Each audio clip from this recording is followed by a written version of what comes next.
Believe it. They want to open the wall. They haven't taken away boys playing in women's sports. They haven't done that. Men playing in women's sports. It's like they don't change. They lost an election in a landslide, and they don't change. How long do you plan to give Hamas to respond to the ceasefire proposal you've laid out? Well, we're going to do about 3 or 4 days. We'll see how it is. All of the Arab countries are signed up. The Muslim countries all signed up. Israel's all signed up. We're just waiting for Hamas. And Hamas is either going to be doing it or not. And if it's not, it's going to be a very sad end. And is there room to negotiate, Mr. President? Is there room to negotiate, or is this a take it or leave it deal? Is there room to negotiate with Hamas, or is this a take it or leave it deal? You know, with Hamas, we want very simple. We want the hostages back immediately, and we want some good behavior. And, you know, it's pretty simple. You don't get simpler. Think of it. We've signed every country in the Middle East. This was like an impossible thing. It's never been done before. This is more than Gaza. Gaza was big stuff. But Gaza is a piece of it. And if they reject the deal, you said that Israel has your backing to do whatever they need to do. What do you envision that I will let them go and do what they have to do. They can do it pretty easily. I would let them go and do what they have to do. You know, we've killed about 25,000 Hamas. So certainly they paid a big price for October 7th. And this is a whole new group. You know, they come in and they come in and they keep coming. But this is a whole different group. And their leadership has been killed 3 different times. So they paid a big price. We hope that they're going to have a nice, calm life. Maybe it won't happen. But if it does, it'll be one of the greatest things ever to happen. We'll have actual peace in the Middle East. Are you preparing to take strikes against drug gangs in Venezuela, sir? We'll see what happens with Venezuela. Venezuela's been very dangerous with drugs and with other things. And they've been very, very dangerous. So we'll see what happens with Venezuela. We had a lot of drugs coming in through water. We call it water drugs, just a simple term. We don't have any boats on the water. There are no boats. There are no fishing boats. There are no anything. So we hit a number of boats. You probably saw that. And since we did that, we have absolutely no drugs coming into our country via water because it was lethal. And now we'll look at cartels. We're going to look very seriously at cartels coming by land. What do you plan to tell the Department of War in this address? Why gather all the generals in one place for a speech? Well, this is only an esprit de corps. You know what esprit de corps is? This is only a spirit. We're going to be talking to him. Pete Hegseth is talking right now. I'm going to have to leave because I have to talk to him. But these are our generals, our admirals, our leaders. And it's a good thing. A thing like this has never been done before because they came from all over the world. And there's a little bit of expense, not much, but there's a little expense to that. We don't like to waste it. We'd rather spend it on bullets and rockets, frankly. But this was the one time we had to do a great spiritizing. It's going to be great. I've seen it already. We have every general, every admiral. We have great people. We have our real warriors over there. And when they're not good, when we don't think they're our warriors, you know what happens? We say, you're fired, get out. We had some real bad ones last time. You know, I rebuilt the military, the entire military. But I had a couple, and I had unbelievable people. To do that, you have to. But I had unbelievable people in there.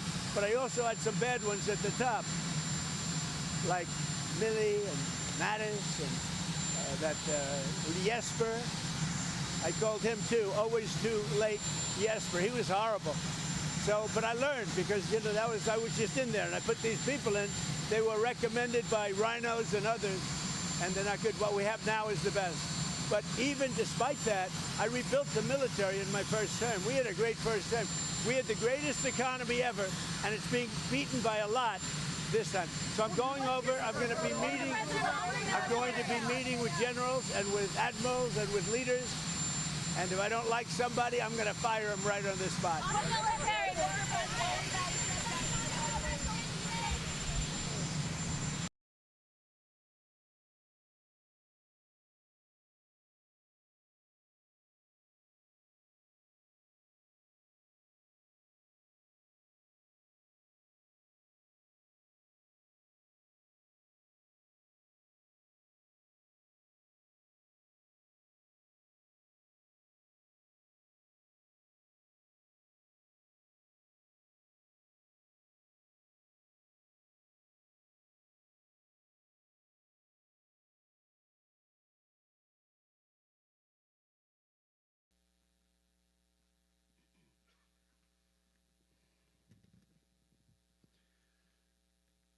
you've heard from me, so now it's the main event, our Commander-in-Chief. I have the privilege every single day of watching him put America first, of ensuring that our warfighters have everything they need.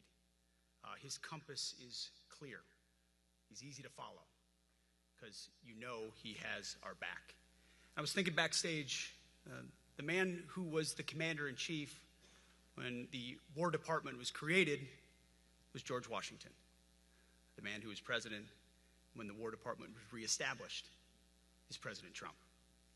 And when he found out about this gathering of senior leaders, he said, I would be honored to come in order to address and thank the incredible Americans who defend our nation. He has a heart full of gratitude and love for what you do, and we get a chance to see it every day. And I'm honored that this morning you all firsthand get to see it as well. So ladies and gentlemen, join me in welcoming the 45th and 47th President of the United States, our Commander-in-Chief, Donald J. Trump.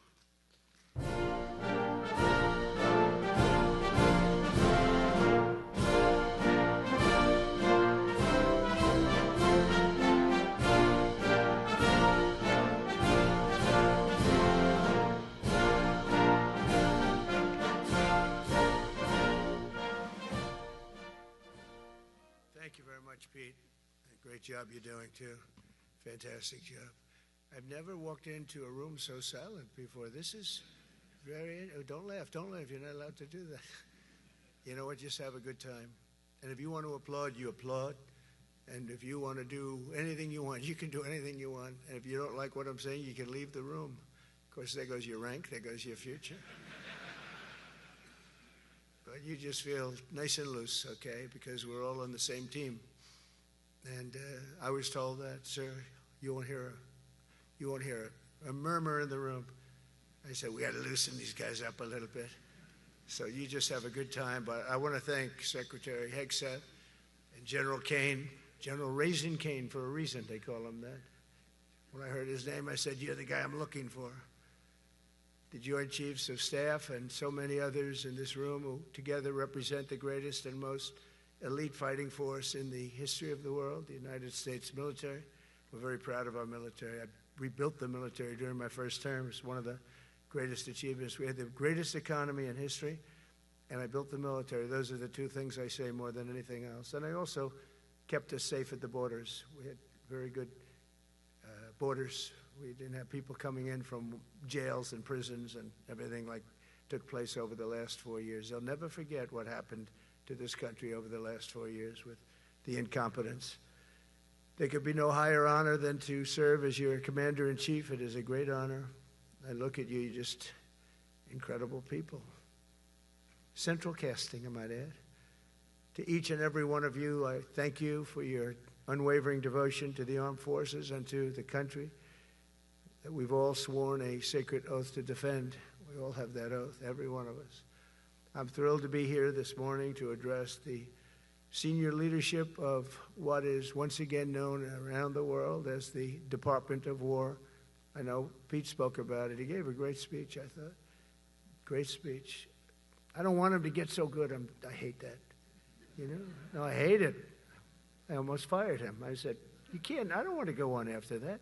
No, he gave a great speech, but he talked about Department of War. We were sitting there. I said, didn't it used to be called the Department of War? And he goes, yes, sir. They changed it like in the early 50s. So we won the First World War. We won the Second World War. We won everything in between and everything before that. We only won. And then we went, in a way, woke. That was probably the first sign of wokeness. And we changed it to defense instead of war. And I said, what do you think? How do you think if we changed it back? Would that be a nice idea? And Pete loved it immediately. Some people thought about it. You know, they gave it a little thought. But in the end, we did it. And I have to be honest, it's so popular. I thought it would be met with fury on the left. But they're sort of giving up, I must be honest with you. They've had it. They've had it with Trump. They've been after me for so many years now. Here we are. Here we are. Come to the White House anytime you'd like. No, they've given up. They're bad, a lot of bad people. But all over, that's been so popular. It's been very popular. I really thought that we were going to have to sort of fight it through. There's been no fight. There's been no fight. Like what I called the Gulf of America, the Gulf of America, because to me it was always the Gulf of America. I could never understand. We have 92% of the frontage, and for years, actually 350 years, they were there before us. It was called the Gulf of Mexico. I just had this idea. I'm looking at a map. I'm saying, we have most of the frontage. Why is it Gulf of Mexico? Why isn't it the Gulf of America? And I made the change, and it went smoothly. I mean, we had a couple of fake news outlets that refused to make the change. And then one of them, AP, took us to court, and we won. And the judge, who was a somewhat liberal judge, said, the name is the Gulf of America, because AP refused to call it the Gulf of America. They wrote, they're not a good outfit, by the way. They call it the Gulf of Mexico. I said, no, the Gulf of America is the name. And the judge actually said that, in fact, you can't even go into the room because what you're doing is not appropriate. The name is the Gulf of America. Google Maps changed the name. Everybody did, but AP wouldn't, and then we won in court. How about that? Isn't that so cool? The Secretary Hegseth beautifully described the name change reflects far more than the shift in branding. It's really a historic reassertion of our purpose and our identity and our pride. That's when we go with the word war. And, you know, we want war because we want to have no wars, but you have to be there, and, you know, sometimes you have to do it. I have settled so many wars since we're here. We're here almost 9 months, and I've settled 7, and yesterday we might have settled the biggest of them all, although I don't know. Pakistan, India was very big. Both nuclear powers, I settled that. But yesterday could be the settlement in the Middle East. That hasn't happened for 3,000 years. I said, how long have you been fighting? 3,000 years, sir. That's a long time.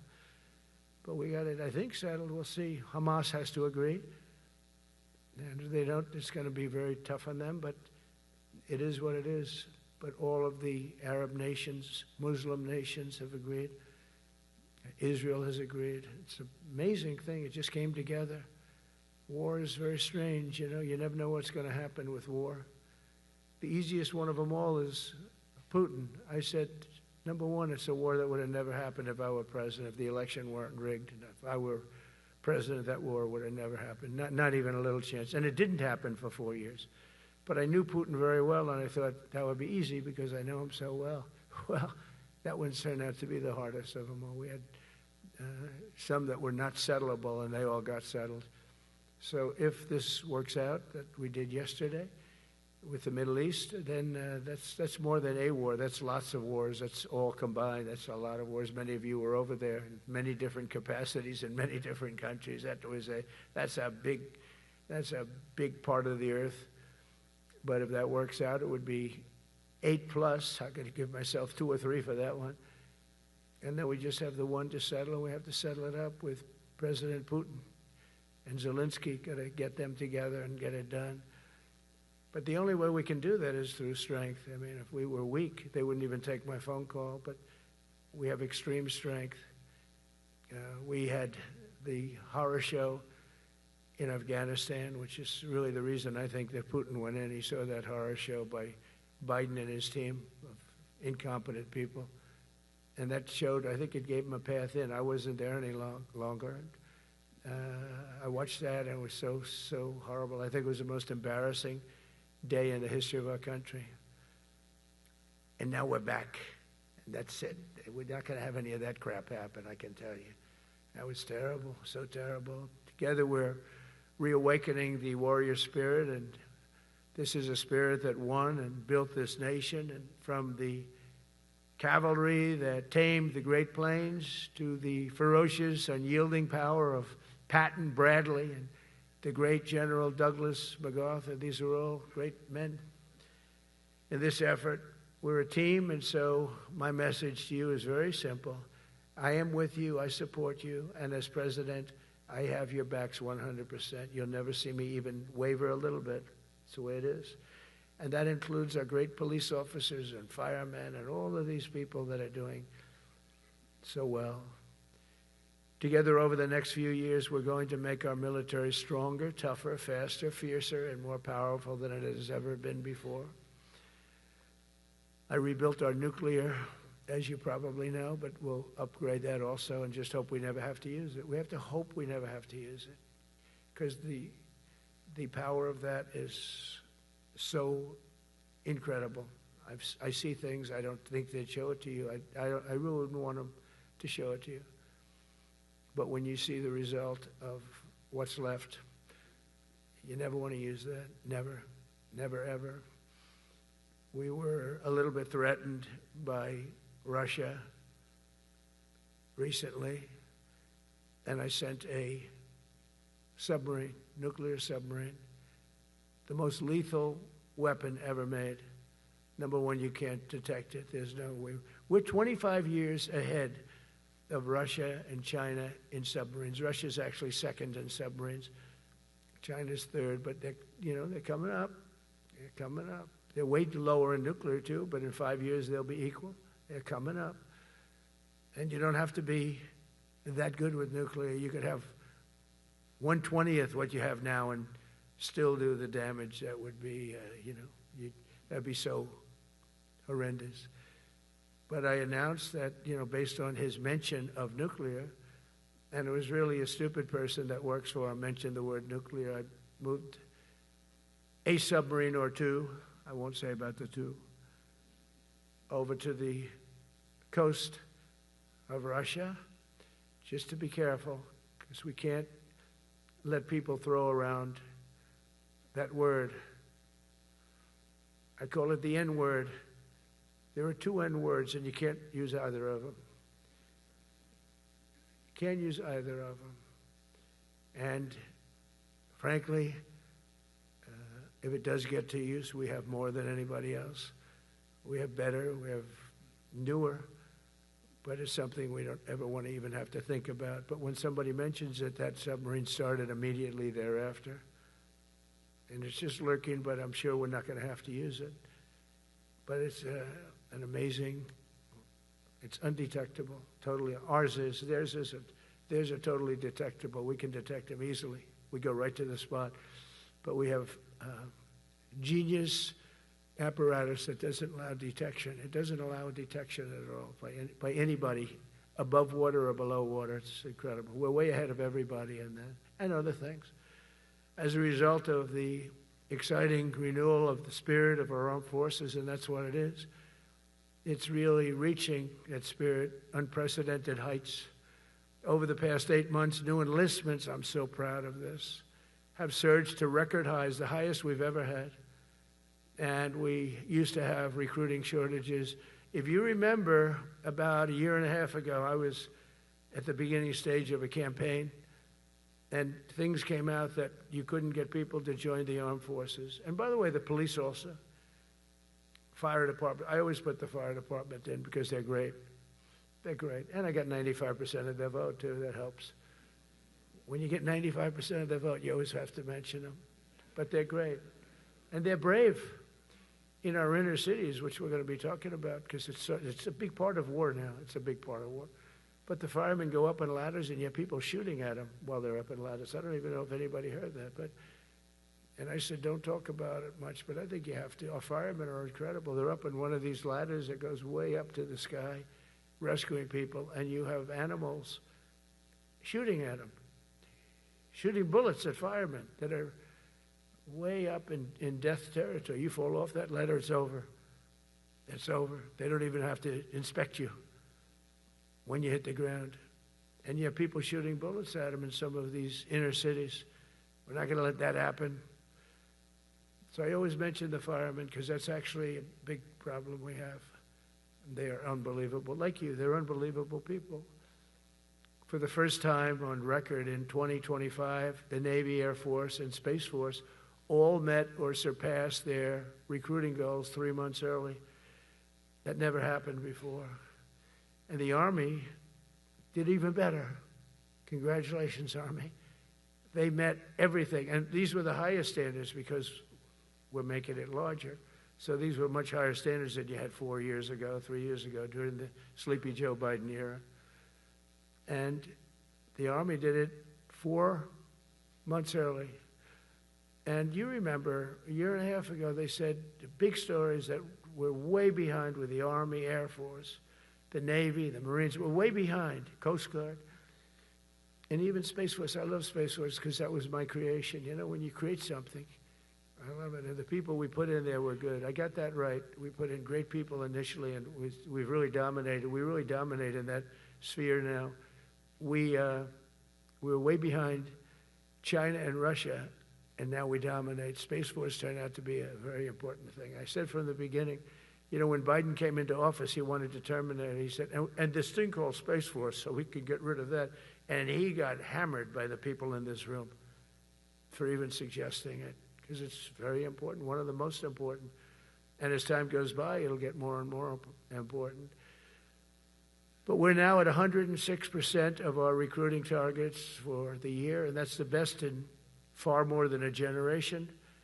And for the Marines, morale is so strong that the Marine Corps will meet its 2026 retention targets before the end of October, which never happens. And that's the earliest it's ever happened in the history of our country. And it makes you feel good, you know. I felt guilty. I'd go make a speech in front of never people like you. You are the leaders. But people, soldiers.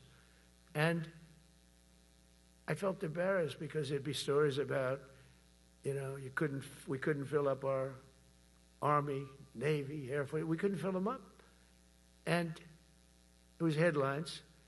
It was during Biden's 4 years. The auto pen. I call them the auto pen.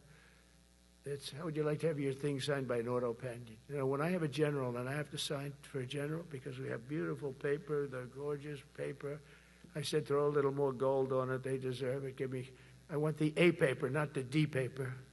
We used to sign a piece of garbage. I said, this man's going to be a general, right? Yeah. I don't want to use this. I want to use the big, beautiful, firm paper. I want to use the real gold writing when you talk about the position, and they're beautiful.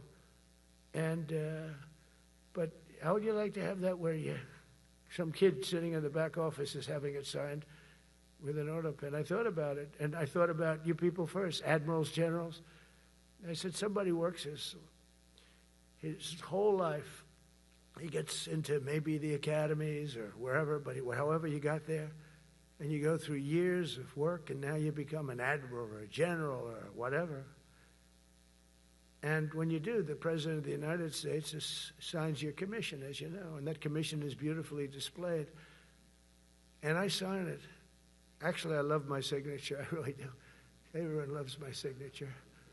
But I signed it very proudly, and I always think to myself, how can you have an auto pen sign this? It's just so disrespectful. To me, it's just totally disrespectful.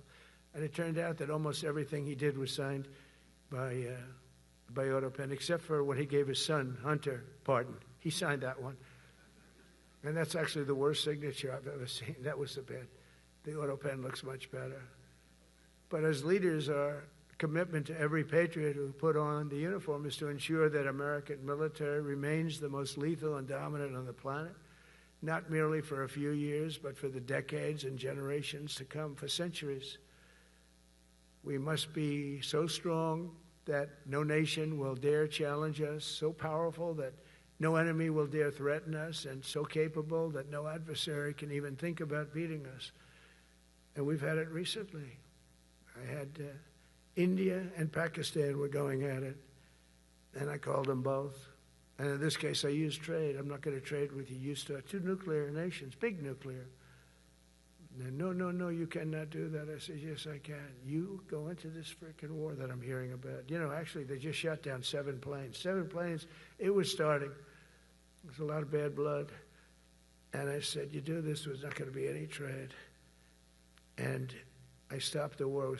It was raging for 4 days, but that was just the beginning. And we stopped it. It was a great thing. And the Prime Minister of Pakistan was here, along with the Field Marshal, who's a very important guy in Pakistan. And he was here 3 days ago. And I didn't even realize it as beautiful as he said it, but he said that to a group of people that were with us, 2 generals, but a group.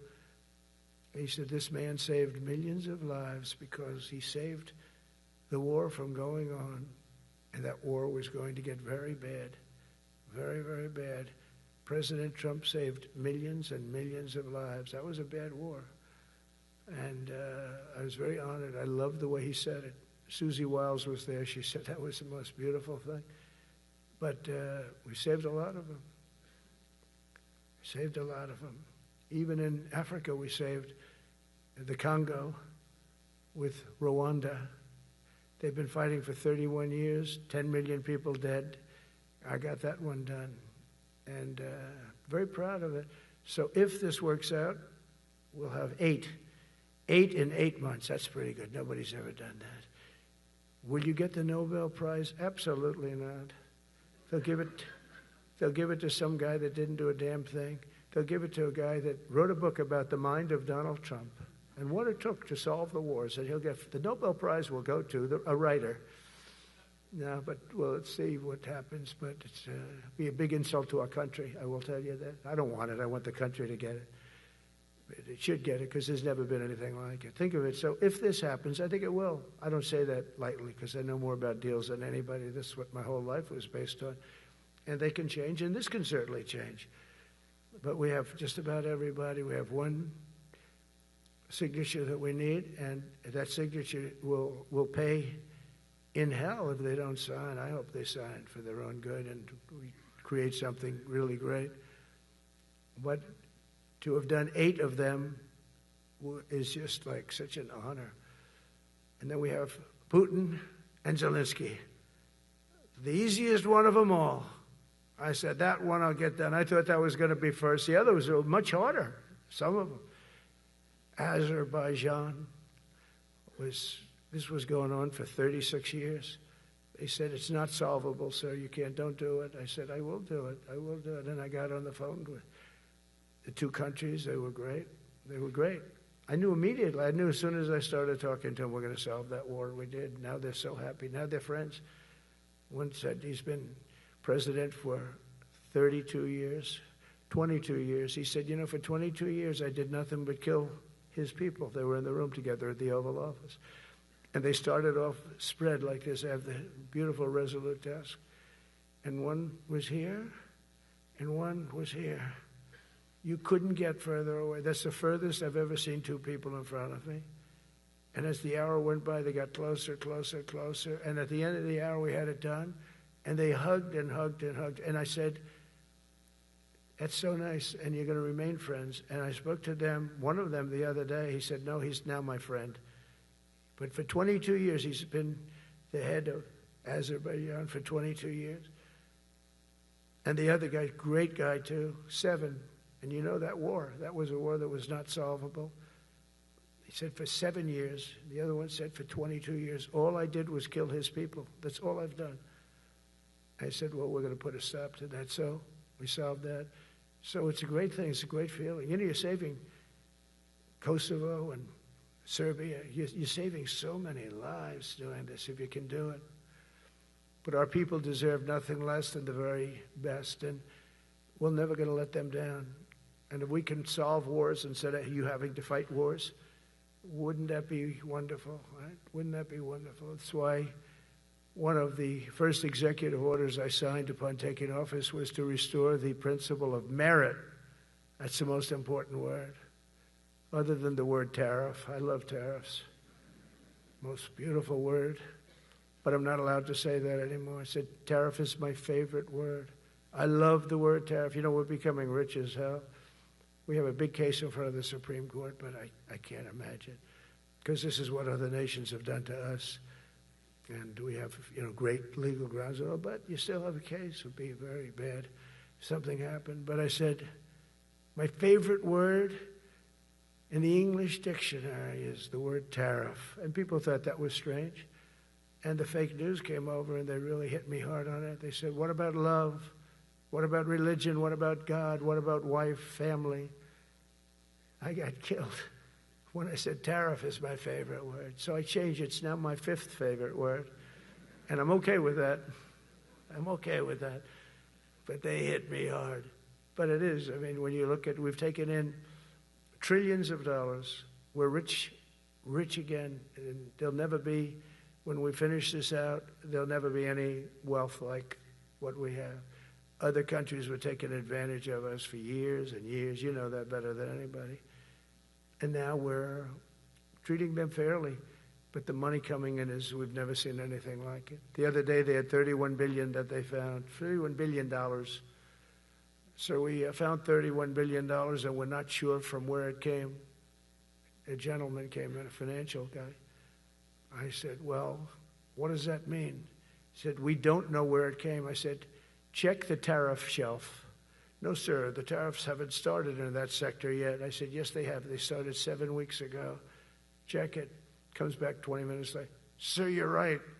It came from tariffs. $31 billion. That's enough to buy a lot of battleships, Admiral, to use an old term. I think we should maybe start thinking about battleships, by the way. You know, we have a Secretary of the Navy. He came to me because I look at the Iowa out in California, and I look at different ships and the old pictures. I used to watch Victory at Sea. I love Victory at Sea. Look at these admirals. It's got to be your all-time in black and white. And I look at those ships. They came with the destroyers alongside of them, and man, nothing was going to stop. They were 20 deep, and they were in a straight line, and there was nothing going to stop them. And we actually talk about, you know, those ships. Some people would say, no, that's old technology. I don't know. I don't think it's old technology when you look at those guns. But it's something we're actually considering, the concept of battleship. Nice 6-inch sides, solid steel, not aluminum. Aluminum that melts if it looks at a missile coming at it. Starts melting as the missile's about 2 miles away.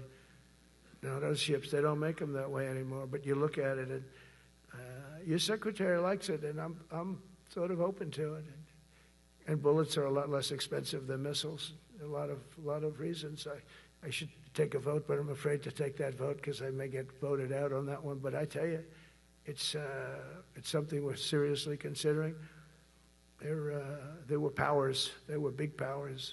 They were just about as mean and scary as you could be. And so we're looking at that. One of the biggest cases that we won was the decision of the United States Supreme Court to allow us to proceed on the word merit. Merit. So those two words are right up there. So this is, I would say, the opposite if you ask for a definition. The opposite of political correctness. We went through political correct where you had to have people that were totally unfit to be doing what you're doing for many reasons. I won't get into them. But for many reasons, they were unfit. Now, it's all based on merit. That was such an unbelievable decision. I didn't expect we were going to win that one. We went in. We said we needed it. We went in for colleges, you know, where kids with a C average are getting into the best colleges, and the kids with A averages won't get in. And kids with the highest boards and the highest marks and the best marks couldn't get into the best schools. And people that had not good boards and not very good marks, I mean, okay, but nothing special, they were getting into our best colleges. I said, this is just crazy. You can't run a country like this. And it was lingering for years, and it got to the Supreme Court, and we won that decision. Merit. Everything's based on merit. You're all based on merit. We're not going to have somebody taking your place for political reasons because they are politically correct, and you're not. We take the people that are going to do the best job. That's all. It's very simple. And that's the way our country was built. We were built on merit. We got away from it for a long time. And everyone understands it. And it was done. It was approved. I give great credit to the Supreme Court because I thought they had tremendous courage. I didn't think they'd do that. That was tremendous. I give them maybe for that decision almost more than anything because it's a hard decision to make. It's really hard. The apparatus of our country was not set up for merit. It was set up for political correctness. And you can never be great if you're going to do that. And we're going to be greater than we ever were before. We're bringing back a focus on fitness, ability, character, and strength. And that's because the purposes of American military is not to protect anyone's feelings. It's to protect our republic. And it's the republic that we dearly love. It's to protect our country We will not be politically correct when it comes to defending American freedom, and we will be a fighting and winning machine. We want to fight, we want to win, and we want to fight as little as possible. You have to count on people like me to keep you out of wars, because we don't want to go into wars. Many of the wars that I just told you about, we could have entered those wars and settled them in a different way, lose a lot of our troops. And we could have settled them, I guess, differently. Maybe not, actually. Actually, you might not have been able to settle them. We just would have been in the middle of a lot of firepower. But when we do need it, you're going to be so ready. And you know it. But very importantly, with that goal in mind, I've committed to spending over $1 trillion on our military in 2026, and that's the most in the history of our country. $1 trillion. That's a lot of money. I hope you like that. Ma'ams and sirs, I hope you like it. That's a hell of a lot of money. We have the best of everything. Every branch is seeing major investments, and as I announced in the Oval Office in March, we are rapidly moving forward with the first ever 6th generation fighter jet. I didn't name it. I did not name it. Boeing came in and they said, "Sir, this is our submittal. It's the greatest fighting jet ever done." And you know, they're testing all these planes, all the companies are testing, and this one tested like through the roof. And they said, "We'd like to name it the F-47. I said, "All right, let me think about it." Then after thinking for about 2 seconds, I said, "Okay." You know, that means 47. I'm 47. So I'm 45, 46, and 47, you know, if you think about it. I just don't want the credit for 46. I don't want to have their open borders and people coming in from all over the world, including jails and mental institutes. I don't want that on my record, but I like having it. We're investing tens of billions of dollars in modernizing our nuclear deterrence capabilities like never before. And we've begun construction on what we call the Golden Dome missile defense shield. It'll be the most sophisticated in the world. You watched it do well until they had some problems at the end with a little bit of a lack of ammunition, defensive ammunition, but they've got that taken care of. But I tell you, it's what we're doing is so good, and we deserve it. You know, we help other countries with it. We don't have it ourselves. And Canada called me a couple of weeks ago. They want to be part of it.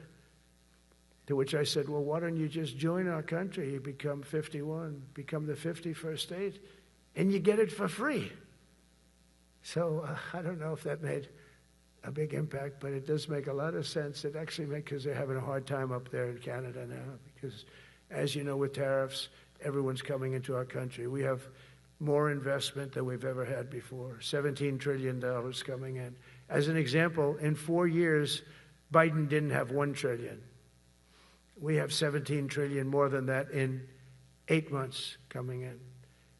And they're coming in from Canada, Mexico, from Europe, from all over. AI, auto plants. Everybody's coming back to the United States. Under my budget, we will be expanding the U.S. Navy by at least 19 ships next year, including submarines, destroyers, assault ships, and more. And it's going to be much more than that as we go along, because we basically don't build ships anymore. We do build submarines, but we don't build ships. Do you know in the Second World War, they were freighters and different types, but we were doing a ship a day, and now we don't do ships. And I'm not a fan of some of the ships you do. I'm a very aesthetic person, and I don't like some of the ships you're doing aesthetically. They say, "Oh, it's stealth." I say, "That's not stealth. An ugly ship is not necessary in order to say you're stealth." By the way, the B-2 bombers were incredible. That is stealth. They went into that. I was with General Kane and Pete were we call it the war room, but we're watching them go in, and they were totally untouched. They were not seen. They were literally not seen. They dropped their bombs. They hit every single one of them, hit its target. It was total obliteration. CNN, when we came back, fake news CNN, oh, their camera just went off. You know, their camera, every time I mention them, they turn the camera off because it's never good. They say, "This is a problem." But I don't blame them. You're better off keeping it off. But they have some scammer reporter who started saying, without any knowledge, that He may not have hit the targets as well as they thought. It may not have been obliteration. He did hit the targets, and I got to give us a little credit, right? It was obliteration, it turned out. The Atomic Energy Commission said it was obliteration. They had, not only did they hit the target, they had these chutes. And think of this here. Way up in the sky, there was no moon. It was dead dark. Couldn't see a thing. You couldn't see them. But they had, I guess, a beam going right into these chutes. Every single one of those bombs went right down those chutes into a granite mountain. I think it's the last time they're going to build air chutes. They had these air chutes that were nice, beautiful. They were meant for us. But it was total obliteration. And now they give us credit for that. But these people were phenomenal. I tell you, for the Air Force people here, you can be very proud. That B-2, we just ordered a lot of new ones and updated ones, but I'd take the other ones. Let me tell you, they couldn't have worked any better. So they flew for 37 hours total, back and forth, no stops, no nothing. We had 52 tankers loading them up, and that's a job I wouldn't necessarily want too much, flying a tanker loaded up with hundreds of thousands of gallons of fuel. I don't know if I'd do that job. I asked the question, what happens if it gets hit? Sir, you don't want to know about that, right? I don't want to know about that. But those guys, they just hear us. They're incredible. I had them all to the Oval Office. We had the B-2 pilots and a lot of the people, even the people that took care of them, the maintenance people, just as important. We had them all to the White House, gave them a big party on the lawn, brought some of them into the Oval Office. But on top of all this, we'll deliver a hard-earned pay raise of 3.8% to every soldier, sailor, airman, Coast Guardsman, Space Guardman, and Marine, something you weren't getting from the past administration. They did not treat you with respect. They're Democrats. They never do. Not only are we rebuilding our great strength, but for the first time in years, my administration is actually using that strength to defend the core and vital interests of America. And very simply, we are putting America first. And I have since I've been elected. I've always put America first. It's sort of simple, you know, when you think. My campaign was run on common sense, and we did great. We got the highest numbers ever received in terms of districts. You know, they have it broken up, 2,500 versus 525. We won every swing state. We won the popular vote. We won everything. We won everything. You have to take a look at the map. It's almost entirely red, except there's a little blue line on each coast, and I think that's going to disappear too. We did really great, and part of it is because of our success with the military, the rebuilding of the military, the vote that I got from the military, and they're vicious people, you know, that we have to fight, just like you have to fight vicious people. Mine are a different kind of vicious, but they spread all these horrible, you know, they made up statements and said what I said about everything, but even about the military. But fortunately, the military didn't believe it. It's hard. You know, they make up a statement and they said, you say it. We had 25 people that said he never said that. 25. We had 25 affidavits. And they said, well, we're going with it anyway. You know, these sleazebags. And that's why the press is really losing all power, because people aren't believing it. We need an honest press. We need borders. We need borders. We need an honest press. We need fair elections. I mean, those three things. And we don't have an honest press. We have a really corrupt press. But we fight through the corrupt press. And the people understand. You have to do this stuff a lot. You have to go on television a lot, because you can't get a fair shake if you're going to rely on somebody else. They don't understand. They've destroyed the image of media. Now is at the lowest point it's ever been. It's lower than Congress. Can you believe that? It's something. But together with many of you in the room, we've brought back the fundamental principle that defending the homeland is the military's first and most important priority. That's what it is. Only in recent decades did politicians somehow come to believe that our job is to police the far reaches of Kenya and Somalia, while America is under invasion from within. We're under invasion from within. No different than a foreign enemy, but more difficult in many ways because they don't wear uniforms. At least when they're wearing a uniform, you can take them out. These people don't have uniforms. But we are under invasion from within. We're stopping it very quickly. After spending trillions of dollars defending the borders of foreign countries, With your help, we're defending the borders of our country from now on. We're not going to let this happen. Biden let people come in from prisons, mental institutions, drug dealers, murderers. You know, we had 11,488 murderers allowed into our country by this guy who had no clue. He had no clue. He shouldn't have been there in the first place, but he had no clue. The people that ran the office, the White House, were people that surrounded him, radical left lunatics that are brilliant people, but dumb as hell when it came to policy and common sense. And they allowed people from all over the world, from the Congo. They opened up prisons in the Congo. They came into our country totally unmatched, unvetted, unchecked. And from all over, South America, not just South America. You know, you think South America, no, but from all over. A lot came in from Venezuela. Venezuela emptied its prison population into our country. That's why they have Tren de Aragua, one of the worst gangs ever. But we took care of them. We took good, strong care of them. And I just want to thank the National Guard in Washington, D.C.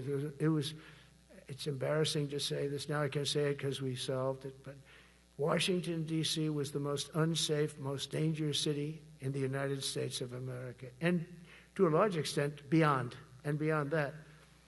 You go to Afghanistan, they didn't have anything like that. You go to countries that you would think there's problems, they didn't have that.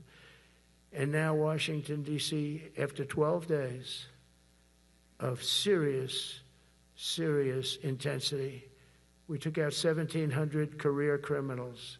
If you have 5 career criminals, they can make your numbers look very bad because they'll commit many crimes a day. But we took out 1,700, and they took them out. There was no doubt who the boss was. They did an unbelievable job. Then they started even cleaning. I said, I don't want them doing that, sir. They were cleaning it up. I drove through it 2 days ago. It was beautiful. People are walking down the street holding hands, man and wife, coming from Iowa. They're not worried about being shot. Washington, D.C. is now a safe city. In fact, I went out to dinner with my crew. I haven't done that. In theory, I wouldn't do it. And I felt totally safe. And nobody's been attacked. Nobody's been hurt. Washington, D.C. went from our most unsafe city to just about our safest city in a period of a month. We had it under control in 12 days, but give us another 15, 16 days. It's perfect. And people other than politicians that look bad, they think, the Democrats run most of the cities that are in bad shape. We have many cities in great shape too, by the way. I want you to know that.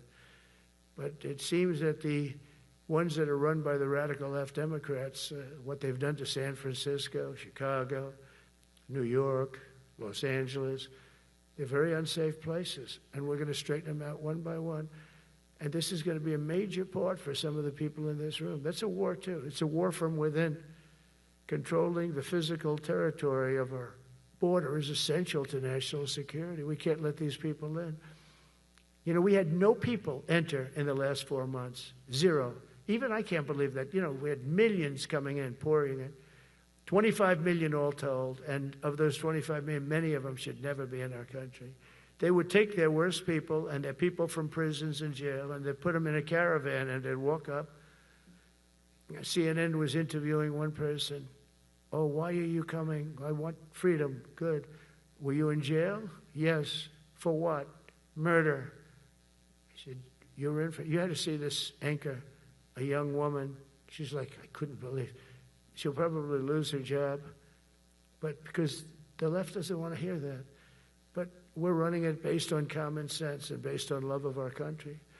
But I want to salute every service member who has helped us carry out this critical mission. It's really a very important mission. And I told Pete, we should use some of these dangerous cities as training grounds for our military, National Guard, but military. Because we're going into Chicago very soon. That's a big city with an incompetent governor. Stupid governor, stupid. They threw him out of his family business. He was so stupid. I know the family. He becomes governor. He's got money. Not money that he made, but he ran for governor, he won, and now he criticizes us all the time. And last week they had 11 people murdered, 44 people shot. The week before that, they had 5 people murdered, 28 people shot. Every weekend, they lose 5, 6. If they lose 5, they're considering it a great week. They shouldn't lose any. You shouldn't lose any. This is civilization. And he's always up there saying, we're in very good shape. We don't need the military. No, they need the military desperately. How about Portland? Portland, Oregon, where it looks like a war zone. And I get a call from the liberal governor. Sir, please don't come in. We don't need you. I said, well, unless they're playing false tapes, this looked like World War II. Your place is burning down. I mean, you must be kidding. Sir, we have it under control. I said, you don't have it under control, Governor, but I'll check it, and I'll call you back. I called her back. I said, this place is a nightmare. It's certainly not the biggest, but it's one of the worst. It's brutal. They go after our ICE people, who are great patriots and tough job too, but they love it. They love it because they're cleaning up our country. And so you look at some of the things where they took over parts of Seattle. They actually took over a big percentage of Seattle. Think of that. You remember that. That was a while ago. And I sent in the troops, and they were gone. As soon as I sent them in, when we send in the troops, if you have a real leader that says you got to do what you have to do, I put that out the other day. You got to do what you got to do because we don't want our people hurt as they stand by. I was watching during Biden, there were troops standing up like this, brave, standing up at attention, the way I should stand all the time. And I'm like this, and people are standing, and their mouth is this far away from their mouth, and they're spitting at them, and they're screaming at them.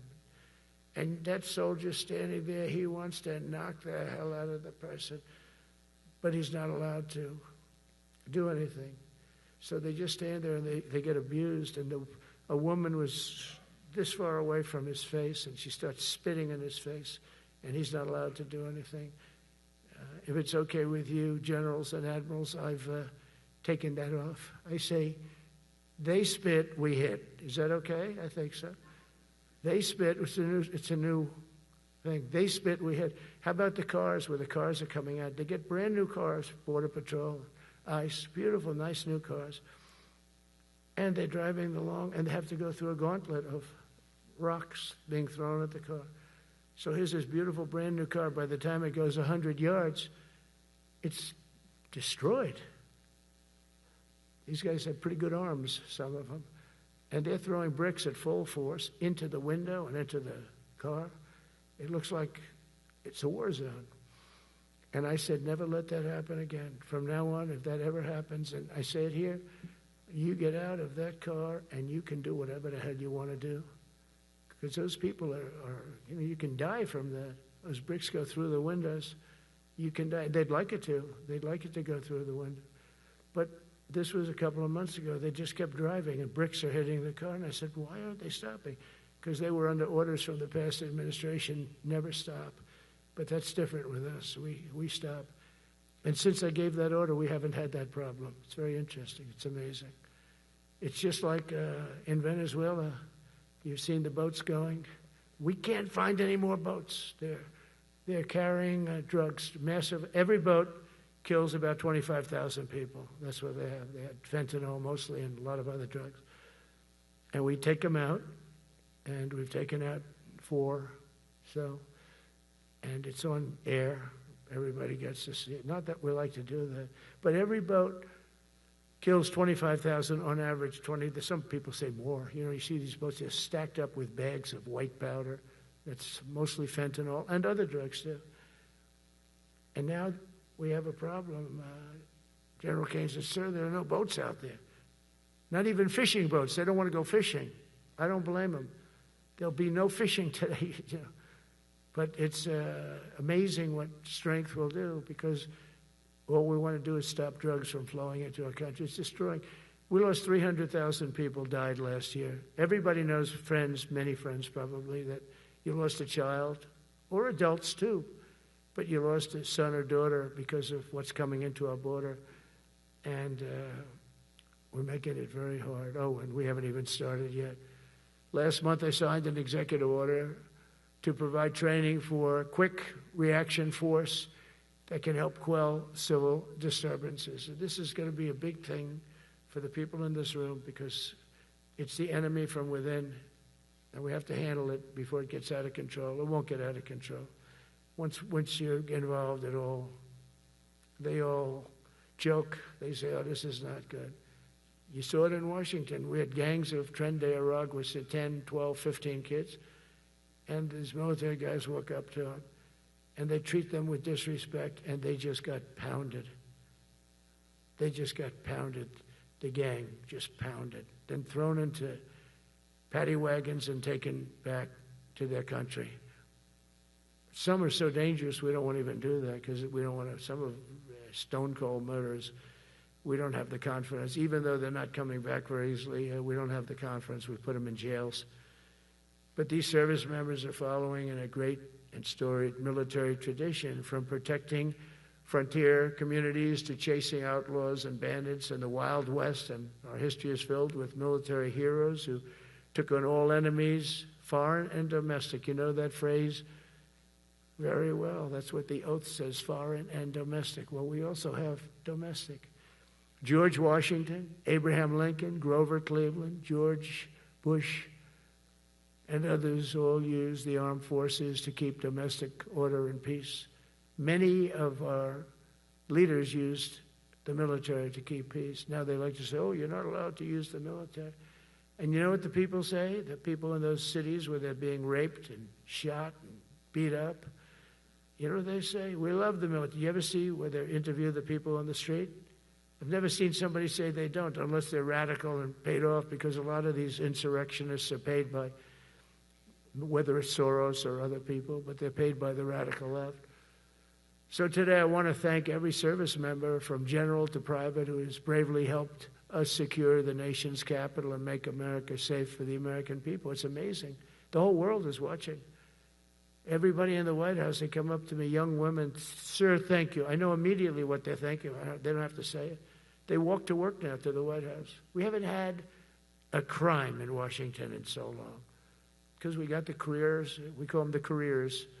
We got these lunatics out, and they'll never be any good. You know, I hate to tell this to the liberal media.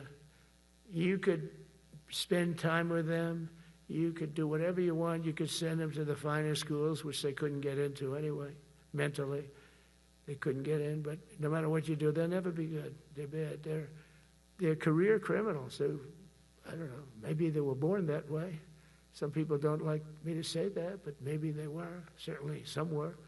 Together with the leaders here today, we're also restoring a needed focus on defeating threats in the Western Hemisphere. Throughout this region, cartel terrorists have been allowed to wage a relentless campaign of death and destruction on our country, all because we had weak leadership on top. And we did a great job with it first term, but this is something else what we're doing now. We're taking it to the next level, probably next level times 3. But we had COVID come up, and we had to take care of that. We did a great job with COVID. We had the therapeutics. It's just Regeneron. So many things we did for COVID. But we had to focus on that, and every other country in the world was being decimated by COVID. So we had to change gear a little bit to take care of that. But under our leadership, the military is now the knife's edge in combating this sinister enemy. We have to put the traffickers and cartels on notice, and we've done that. And we put them, a lot of them, we've called them a terrorist organization, which is actually a big thing to do. Nobody's done it, but I've done it with a lot of them. It gives you a tremendous advantage. If you try to poison our people, we will blow you out of existence, because that's the only language they really understand. That's why you don't see any more boats on the ocean. You don't see any boats. Around Venezuela, there's nothing. As president, I will never hesitate to defend our people from threats of violence, from the horrible plague that's taking place from within. The Iran nuclear power, the Iran, all of the great power that we thought existed, we blew it out to kingdom. We took advantage of it, and we just really took advantage of it, and it was a beautiful thing to see, and that's what military power can achieve. That's why I chose Raising Cane. He's fantastic, by the way. I hope you all agree. If anybody disagrees, could I please have your hand? Who disappears that Raising Cane is no good? Just raise your hand. I don't see any hands raised. All right. That means you're okay. That means that he's okay now, but I saw his results. You know, he took out ISIS. I was told it was going to take 4 years. It took 4 weeks. I went to see him, and he took him out in 4 weeks, knocked him out, knocked him to hell. And I was told by military people it was going to take 4 to 5 years to do it. And I don't even know if we'll have it then, sir. These were the Washington generals.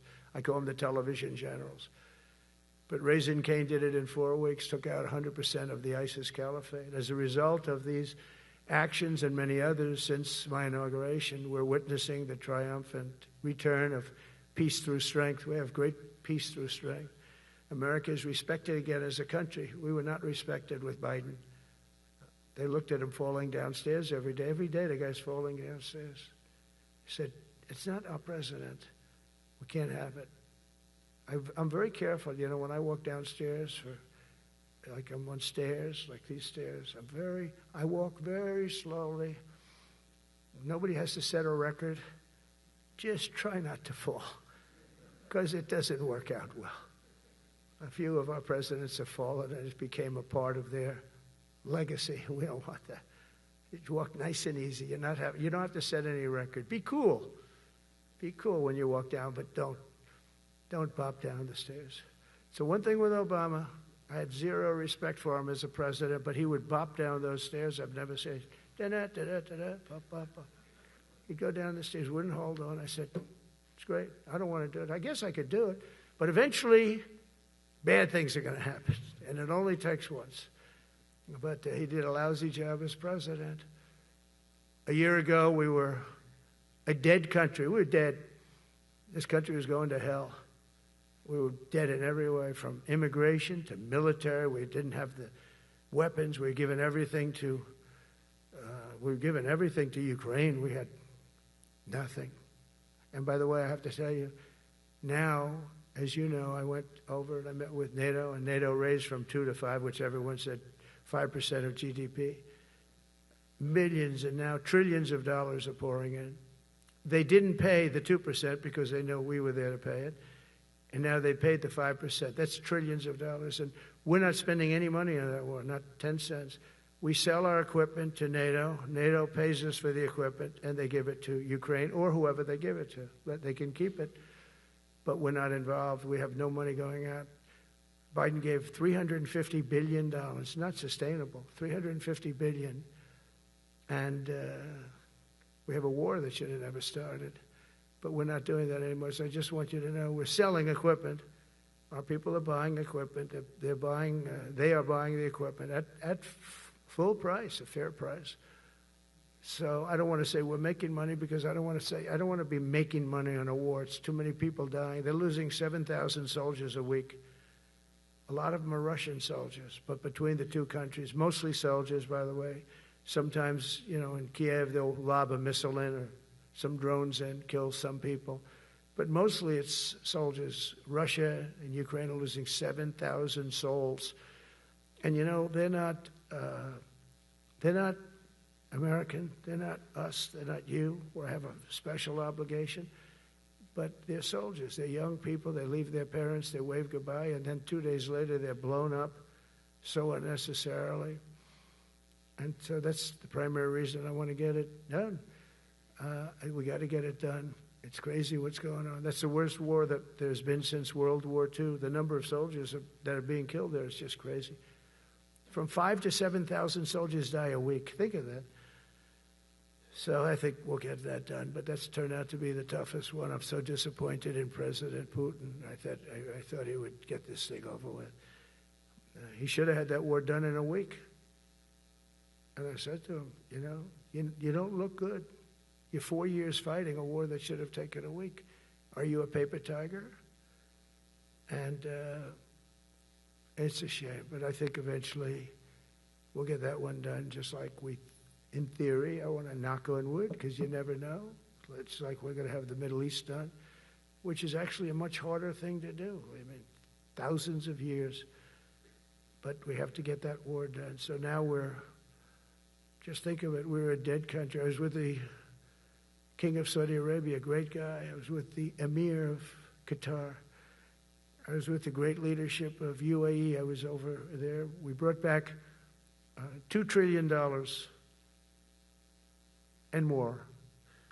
They ordered 200 planes, Boeings. They ordered so much, and they were great. But they all said essentially the same thing. They said, 1 year ago, you were a dead country, and now you're the hottest country anywhere in the world. We're the hottest country in the world right now.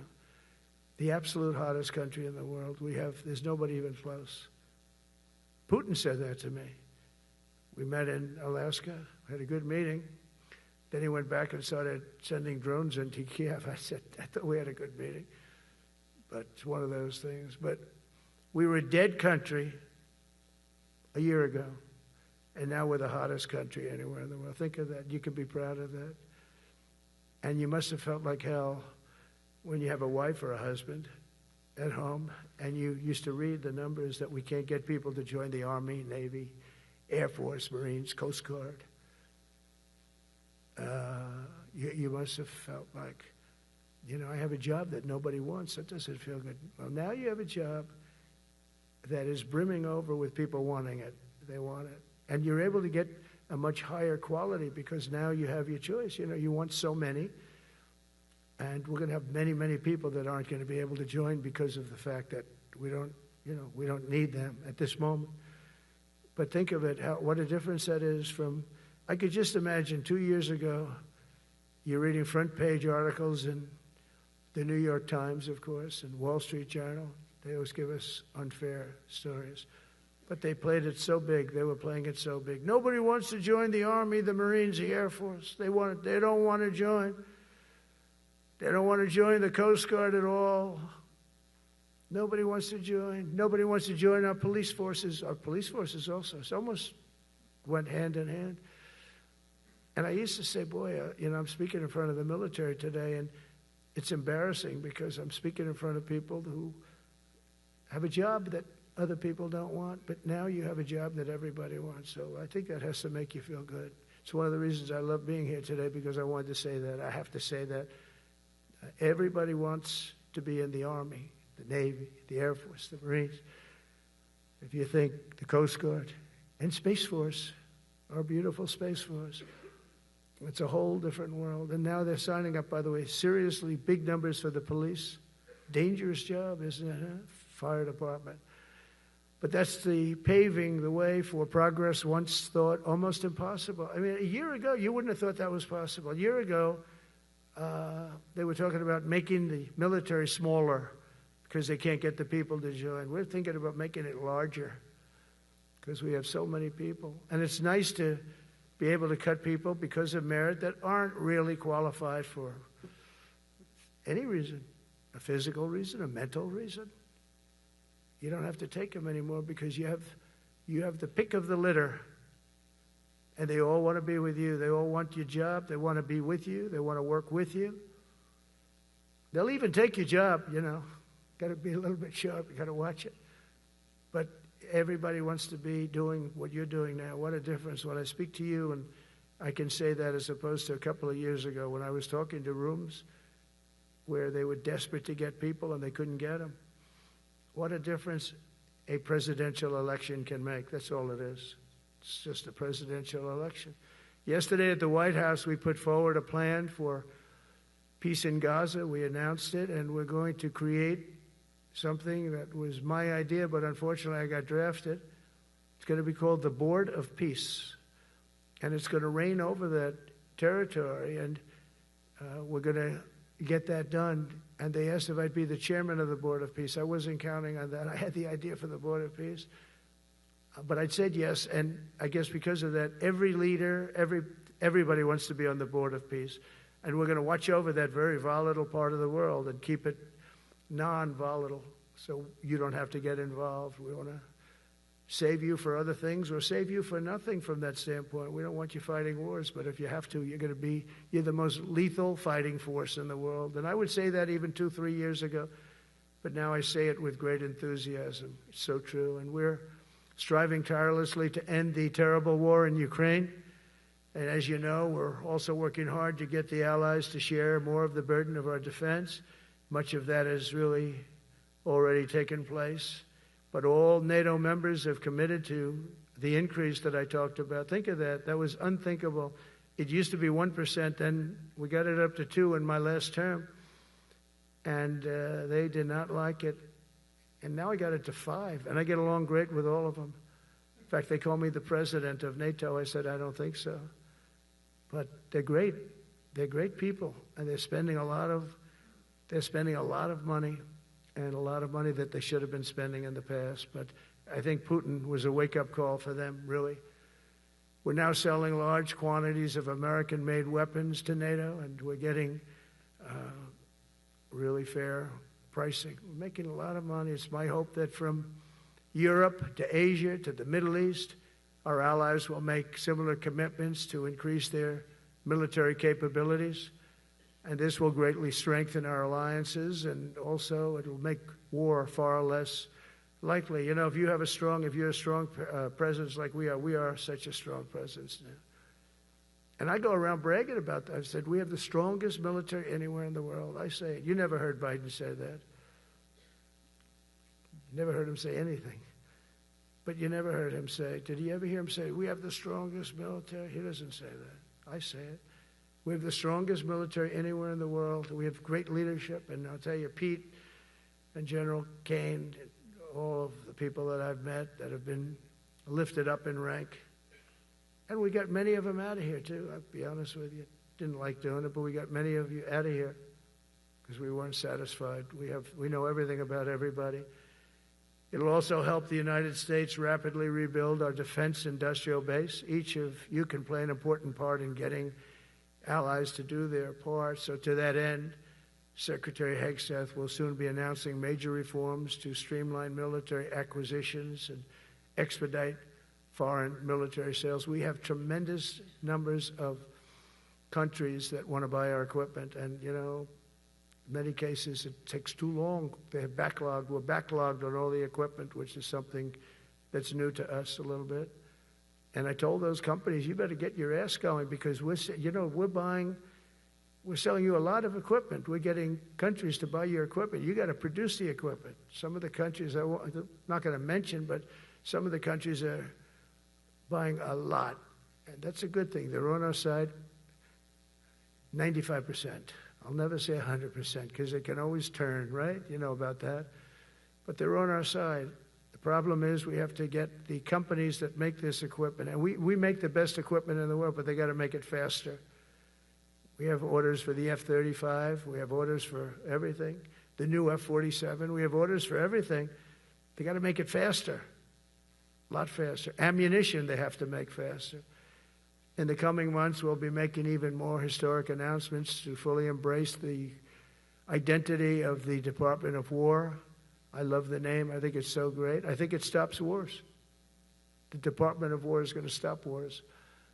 If we are as ruthless and relentless as our enemies, the United States Armed Forces will be totally unmatched in the future. We have a group of enemies that are very ruthless and very smart, but they can't match us. They can't match us. They don't even come close to matching us. Again, you know, it's very important for me to say we are the greatest military in the world, but we make the best equipment in the world. I watched our anti-missile missiles. I watched our Patriots just knock things out like a needle, hitting another needle on the stage. There's a needle up there, and you send another needle up, and it hits it every time. During the war, we went 14 for 14. We had 14, this is with Iran, we had 14 missiles coming at us. All 14 were knocked out of the sky, every one of them. We make the best equipment. From Sparta to Rome, to the British Empire, to the United States of America, history has shown that military supremacy has never been simply a matter of money or manpower. At the end of the day, it is the culture, spirit of our military that truly sets us apart from any other nation. Our ultimate strength will always come from the fierce people and those brilliant people with such pride and the unbending will and the traditions of excellence that have made us the most unstoppable force ever to walk the face of the earth. And that's what we are. Remember, we never want to use it, but we have the most powerful nuclear capability, and I call it nuclear deterrent of any other country. Nobody close. The men and women in this room inherit the legacy built and won by Washington and Jackson, Grant and Pershing, Eisenhower and Patton, Nimitz and LeMay. We carry forward the majestic military heritage passed down from father to son, soldier to soldier, and one generation of warriors to the next. You are warriors, you know that, right? You're great warriors. Well, you wouldn't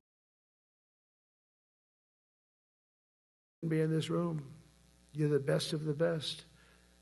From Concord Bridge to Fort McHenry, from Gettysburg to Manila Bay, from Normandy to Sicily, and from the jungles of Vietnam to the dusty streets of Baghdad, America's military has charged into hellfire, climbed up jagged mountains, crossed roaring oceans, and thundered across open deserts to defend our flag, our freedom, and our homeland. Nobody does it like you. Now we are discovering American muscle, reasserting American might, and beginning the next story chapter in American military legends and lore. That's L-O-R-E. It is lore. When it comes to defending our way of life, nothing will slow us. No enemy will stop us. They cannot stop us. And no adversary will stand in our way. They won't stand in our way. We don't want them to stand in our way. We don't want to even put them in that position, but they're not going to stand in our way ever again. You'll never see 4 years like we had with Biden and that group of incompetent people that ran this country that should have never been there. Because we are the United States military, the best, the boldest, the bravest that the world has ever seen, that the world has ever known. With leaders like we have right here in this beautiful room today, we will vanquish every danger and crush every threat to our freedom in every generation to come, because we will fight, fight, fight, and we will win, win, win. I want to just thank you once again, and God bless the United States military, and God bless America. God bless you all. Thank you very much. Thank you.